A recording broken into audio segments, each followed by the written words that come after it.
आज बहुत ही important topic coulomb का नियम, उसे हम लोग आज पढ़ेंगे। और कूलोम का नियम होता है क्या है, तो सबसे पहले इसका डिफिनेशन देख लेते हैं, इसकी परिभाषा देख लेते हैं कि क्या है। तो 1785 में फ्रांसीसी वैज्ञानिक कूलोम ने एक प्रयोग के आधार पर दो आवेशों के बीच कार्य करने वाले प्रतिकर्षण मतलब रिपल्सन अथवा आकर्षण मतलब अट्रैक्शन बल के संबंध में एक नियम दिया, जिसे कूलोम का नियम कहते हैं। किन्हीं दो बिंदुओं के बीच लगने वाला प्रतिकर्षण या आकर्षण का बल दोनों आवेशों के परिमाणों के गुणनफल के समानुपाती होता है और उनके बीच के दूरी के वर्ग के व्युत्क्रमानुपाती होता है। अब इसे हम लोग समझेंगे। तो मान लिया जाए कि ये दो चार्ज है, ये मान लीजिए Q1 है और ये क्या है, ये Q2 है। ठीक है, ये मान लीजिए पॉजिटिव चार्ज है और ये नेगेटिव चार्ज है। ठीक है, तो हमेशा हम लोग जानते हैं कि जब चार्ज पॉजिटिव और नेगेटिव होता है तो इनके बीच क्या होता है, आकर्षण होता है। क्या होता है, आकर्षण होता है। क्लियर है। और इनके बीच की दूरी मान लीजिए ये R है। यही चीज अगर मान लीजिए फिर दो चार्ज लेते हैं हम, Q1 और ये Q2, और ये अगर पॉजिटिव है मतलब ये धनात्मक है और ये धनात्मक है, तो ये इनके बीच क्या होता है, रिपल्सन। क्या होता है, रिपल्सन। रिपल्सन को हिंदी में क्या कहा जाता है, प्रतिकर्षण। प्रतिकर्षण मतलब कि जब चार्ज मतलब सेम होगा, मतलब पॉजिटिव पॉजिटिव होगा तो प्रतिकर्षण होगा, मतलब ये एक दूसरे को क्या करेंगे, धकेलेंगे। और अगर अलग अलग है, पॉजिटिव और नेगेटिव चार्ज है, मतलब ये जो है पॉजिटिव चार्ज है और ये नेगेटिव चार्ज है, तो ये एक दूसरे को क्या करेंगे, खींचेंगे। तो यही चीज है कि मतलब ये कितनी ताकत से एक दूसरे को खींचेंगे और कितनी ताकत से, कितनी बल से एक दूसरे को धकेलेंगे, वो किसके द्वारा निकाला जाता है, तो कूलोम नियम द्वारा निकाला जाता है। ये बल जो है कूलोम नियम द्वारा निकाला जाता है। ठीक है, फिर देख लेते हैं हम लोग। ये मान लीजिए Q1 है, ये Q2 है और ये नेगेटिव और ये नेगेटिव। फिर इसमें क्या सेम चार्ज है, मतलब सेम है, ऋणात्मक ऋणात्मक है, तो ये क्या करेंगे, धकेलेंगे। ये क्या करेंगे, प्रतिकर्षण होगा। ठीक है, अब हम लोग देखते हैं कि क्या है।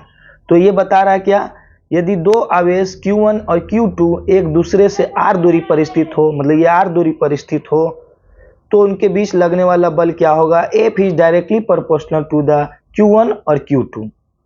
परिमाणों का गुणनफल का समानुपाती होगा। मतलब कि इसको हम लोग अब ऐसे समझ सकते हैं कि ये मान लीजिए 10 है और इसका वैल्यू 20 है, तो F is directly proportional Q1 और Q2।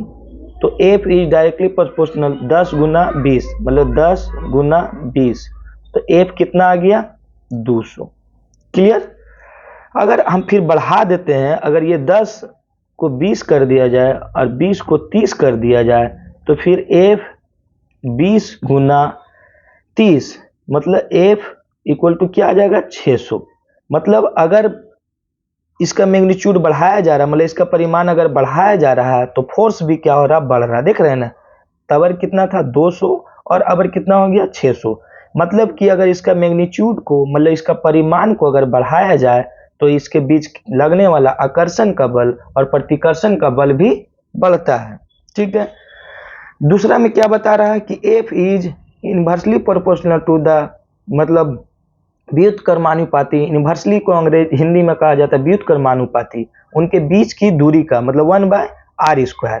मतलब ये दोनों के बीच की दूरी अगर हम बढ़ा देते हैं, मतलब अगर ये है और इसकी दूरी को अगर हम बढ़ा देते हैं, अगर दूरी को बढ़ा देते हैं, तो क्या होगा, जो फोर्स लगेगा खींचने का और धकेलने का जो फोर्स लगेगा वो क्या करेगा, घट जाएगा।